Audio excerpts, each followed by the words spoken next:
Сәлем достар. Бүгін сіздермен Livegood туралы ақпарат берейін деген едім. Ал кеттік, тыңдайық.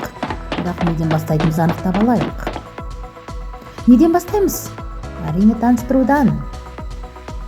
Қалай ештеңе жасамай ай сайын $2047 қалай жетемін? Мен ойындағы бизнесті қалай көремін? Livegood бағдарламасы таныстыру, маркетинг, ақша шешу, шақыру шарты, қорытынды. Бүгін сағат 17:00-де сол сұрақтарға жауап аламыз. Сізді Livegood компаниясының презентациясына шақырамын.